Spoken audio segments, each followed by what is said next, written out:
What is Bitcoin? It seems to be gaining momentum day by day. New online currency for the world.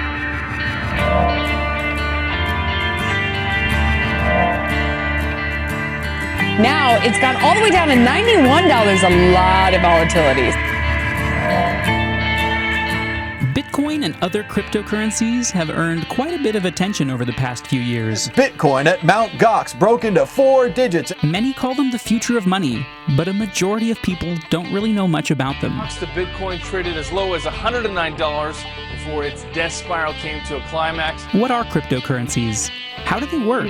We will be being paid in Bitcoin like we can be paid in euros. How do you get them? Where can you use them? And what makes them safer, faster, and often cheaper to use than cash or credit? The architecture that Bitcoin represents is of enormous computer science interest. My name is Randy Clemens, and I'll be your host, answering these questions and many more, walking you through an in-depth overview of this paradigm shift in money. You'll see how it's already benefiting millions of users across the globe, and you'll learn how you can be one of them. Join me as I decrypt Bitcoin, from its enigmatic beginnings in late 2008 to a look at its promising future. I'll also explore the breakthrough technology underneath it, the blockchain, and how it can change more than just our relationship with money. It can transform our societies, our governments, our businesses, and possibly our every interaction. But first, some chocolate.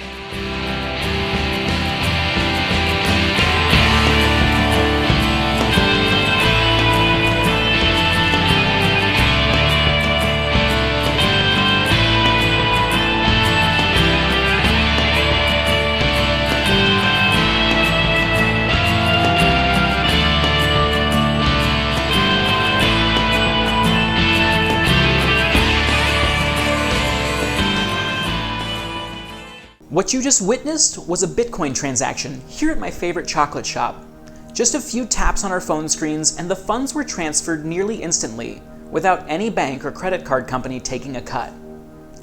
A little over a year ago, I didn't know a single thing about Bitcoin. I'd heard of it, but that was where my familiarity with it ended.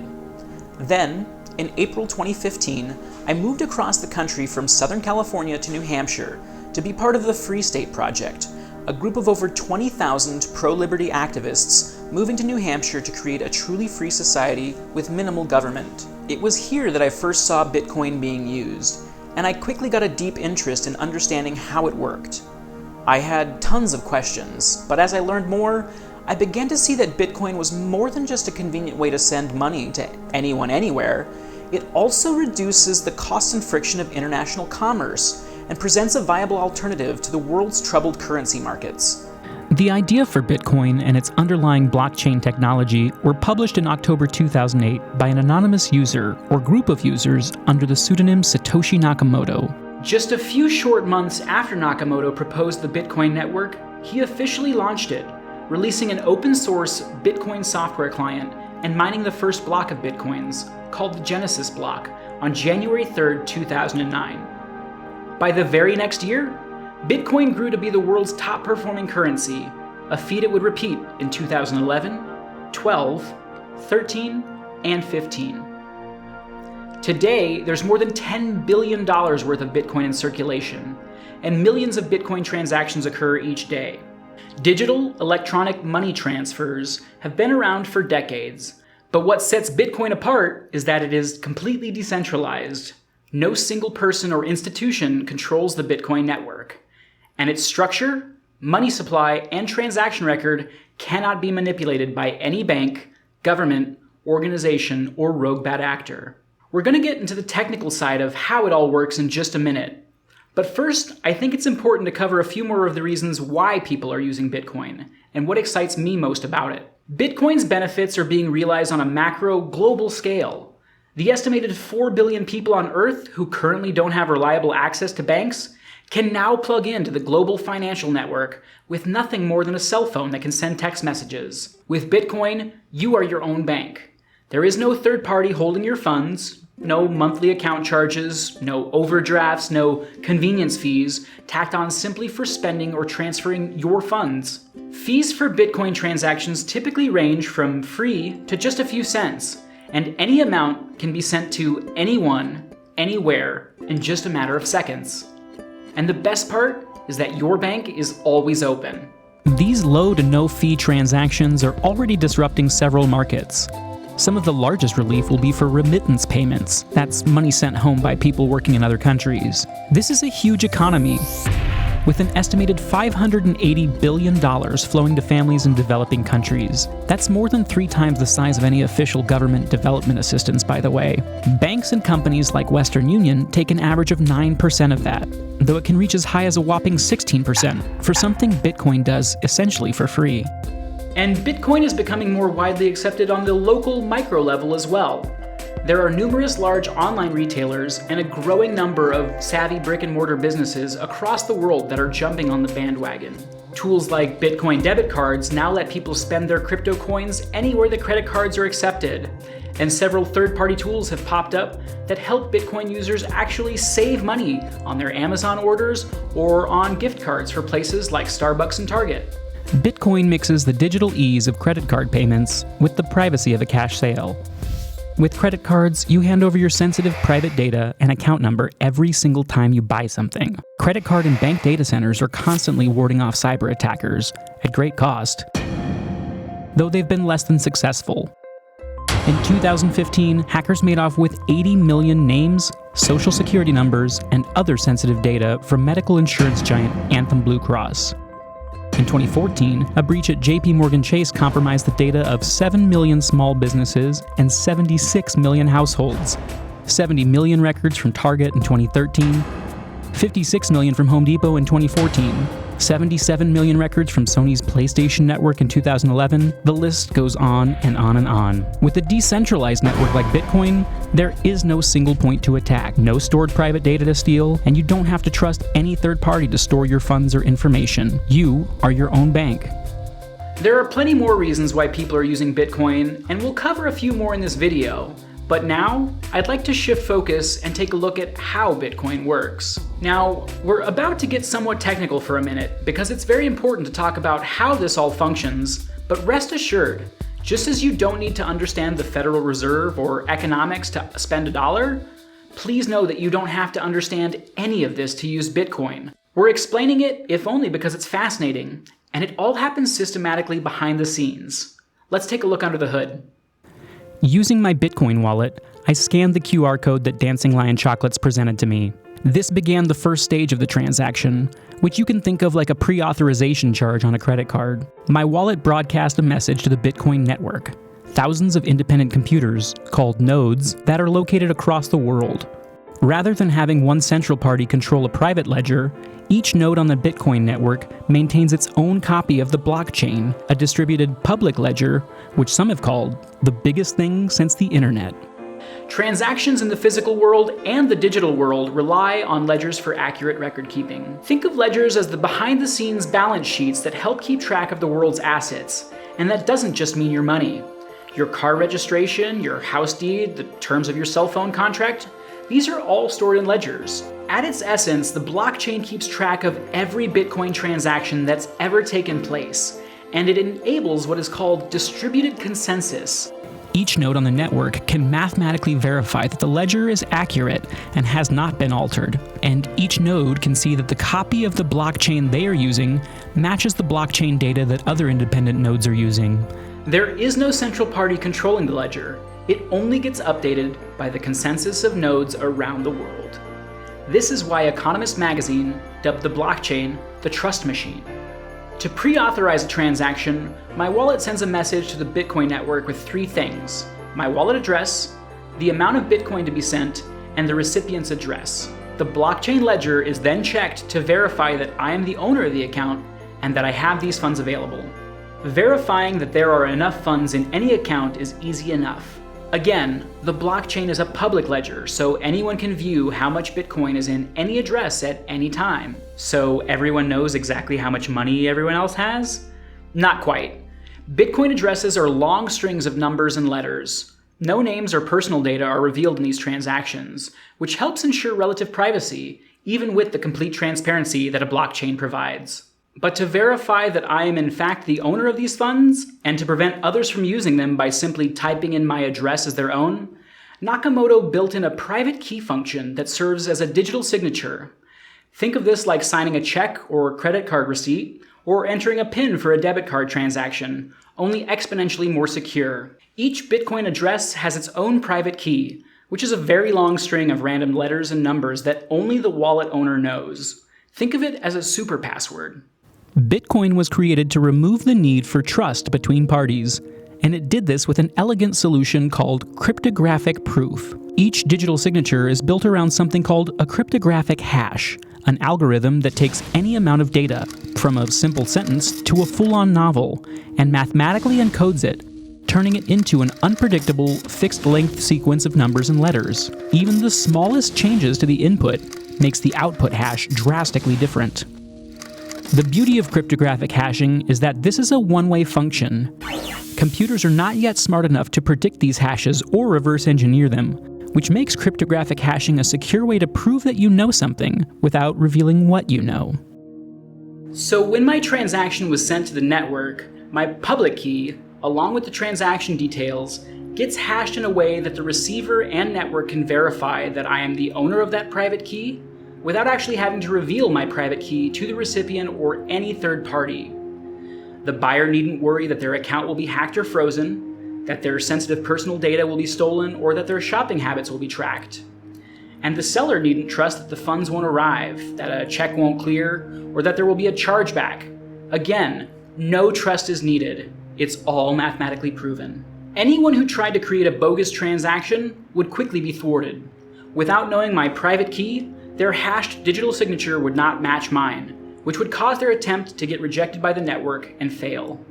This pre-authorization stage takes only a few seconds or less. Once the nodes have confirmed that I am the owner of the account and that I have the funds necessary, the transaction moves on to a group of users called miners, who ultimately confirm and finalize every exchange. Miners around the world are constantly collecting groups of these new pending transactions, organizing them into new candidate blocks to confirm and add to the blockchain ledger, with each block built upon the last. But how do so many participants agree on what block comes next? Mining solves the crucial task of reaching consensus among numerous parties by using a lottery system called proof of work that has miners competing to be the first to solve very complex mathematical puzzles. To assemble a new block, a miner gathers a number of pending transactions and puts them through a series of cryptographic hashes. But since outputs from a hash are impossible to predict, miners are essentially engaged in a guessing game. Imagine you had a mining computer running at home, and it was trying to include my transaction in the newest block. Your miner would take the digital signature from the last confirmed block on the blockchain and hash it with a collection of pending transactions and several other pieces of information. Bitcoin is designed so that it takes about 10 minutes for a miner on the network to find a solution and create a new block. And to maintain this rate, the difficulty of finding the right answer automatically adjusts approximately every 2 weeks. When a block has been mined and confirmed, it also generates a difficulty target for the next block. At that point, your miner and every other mining computer on the network is in a race to assemble a block that yields a hash value lower than the target number generated from the previous block. These targets are complex hexadecimal numbers with a long string of leading zeros. Let's say this was the target number from the previous block. After assembling your candidate block, your computer begins hashing all the transaction data with another input, a random number called a nonce, to try to find an output that is lower than that target. And again, because the outputs from hashing are impossible to predict, it takes a heck of a lot of guesses to find a nonce that yields a winning hash. Currently, the entire Bitcoin network collectively makes about 1.5 quintillion guesses per second.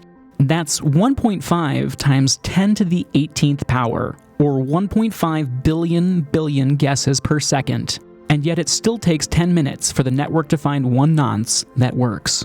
Once a nonce is found that produces a hash lower than the target, the successful miner broadcasts its answer to the network as a new block.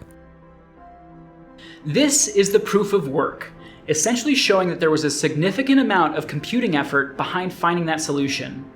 And while it may have taken significant effort to find it, once the solution has been found, it is very fast for other miners to plug in the nonce, check the math, verify the block, and begin trying to win the next one.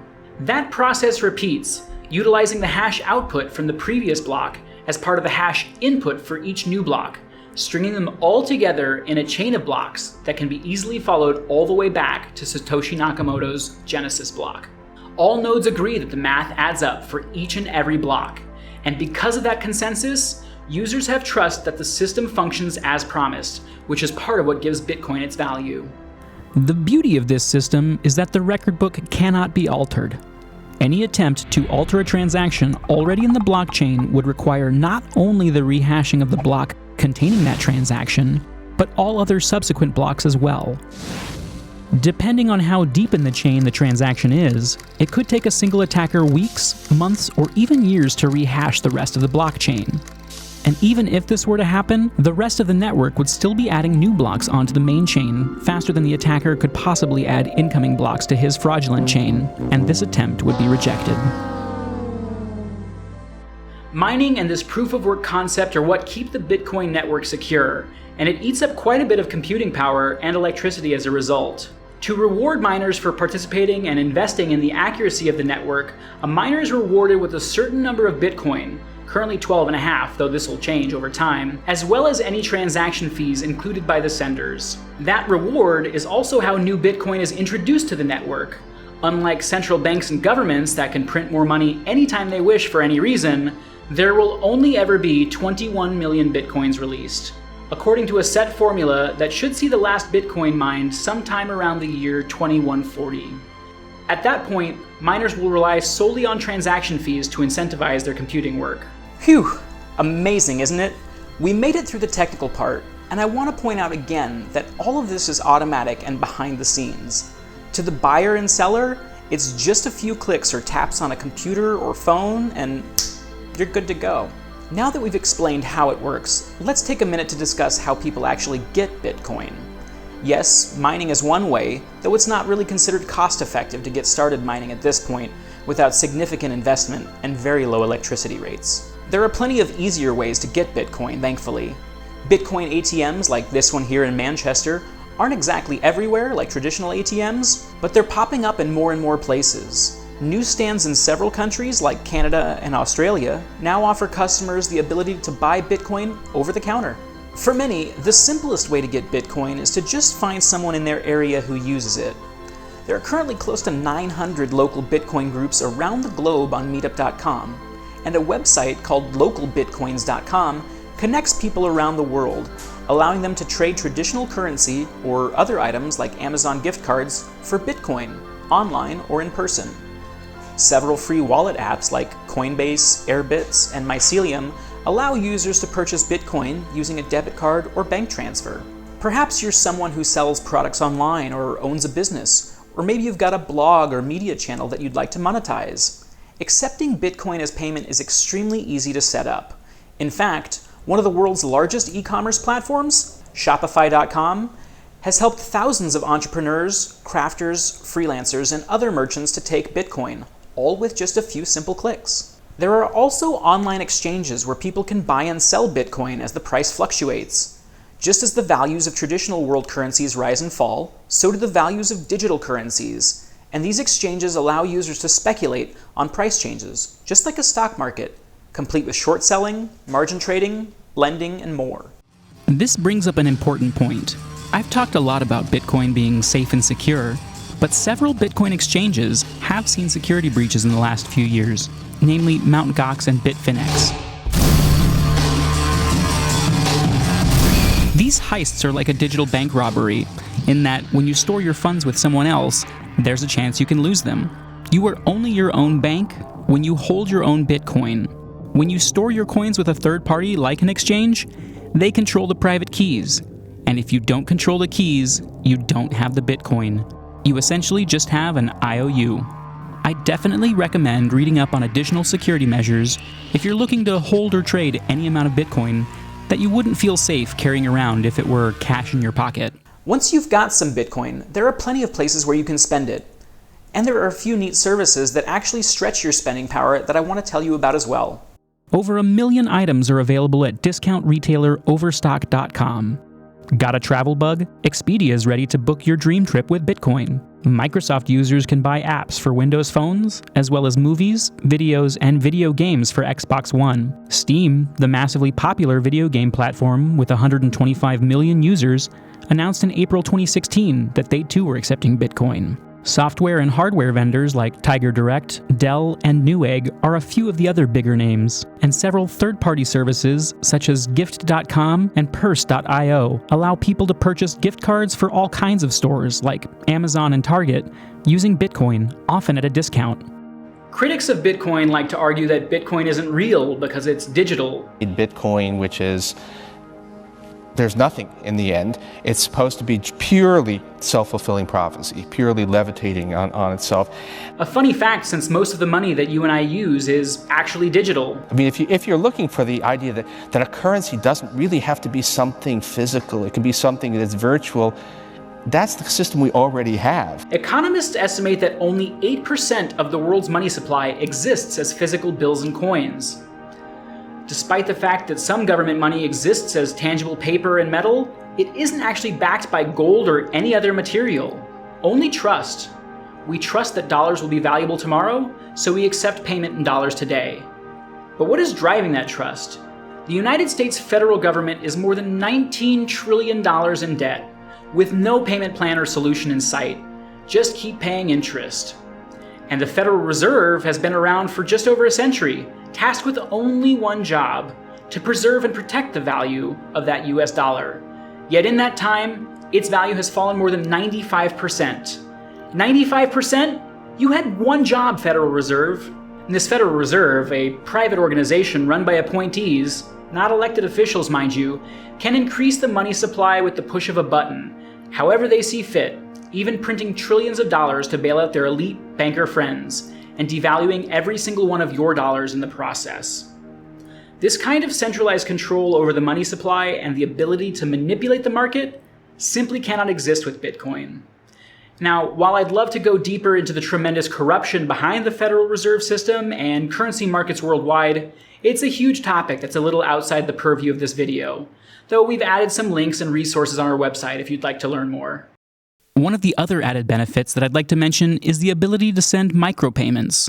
Small amounts like a few pennies or fractions of a cent. As the advertising industry continues to die slowly, clogging your browser with windows with more clutter and spyware to support the free content, micropayments could allow people to access the content they want without being subjected to invasive ads or needing to sign up for a full unlimited subscription to all of the site's content. As you can undoubtedly see by now, Bitcoin and its underlying blockchain are already transforming how the world thinks about and uses money. But outside of money, there are methods being developed where Bitcoin and its blockchain could be used to execute contracts, transfer ownership of other assets like stocks, a car, or even a house. Blockchain technology is also being utilized by other revolutionary projects like Ethereum, a world computer that will take decentralization even further, allowing entrepreneurs to create businesses that essentially run themselves. Imagine a computer performing many of the functions of companies like Airbnb, Amazon, Dropbox, Kickstarter, or Uber, minus the middlemen and bloated bureaucracies that siphon off a large portion of each sale. Imagine self-driving cars that rent themselves out and earn money for the car's owner when they're not using it, drones that deliver mail and packages on their own, proof of origin and the end of counterfeiting, elections that can't be rigged. Blockchains can allow all of this and more. Exciting times to be sure. Don't worry if you didn't catch all of this or weren't able to understand it all. It's an extremely complex topic that is still changing minute by minute. But the beauty of Bitcoin is how elegantly all of these complexities are essentially invisible to the user. Sending a Bitcoin to a person standing right in front of me is just as easy as sending it halfway around the world. All it takes is a few simple clicks, and voila, you are your own bank. If you'd like to learn more and access more Bitcoin resources, please check out our website, fifthquill.com/Bitcoin. And if you'd like to make a donation to support our work and future videos, we of course welcome any and all donations to the Bitcoin address you see on your screen. Thanks so much for watching. My name is Randy Clemens, and I love Bitcoin. Change the money, change the world.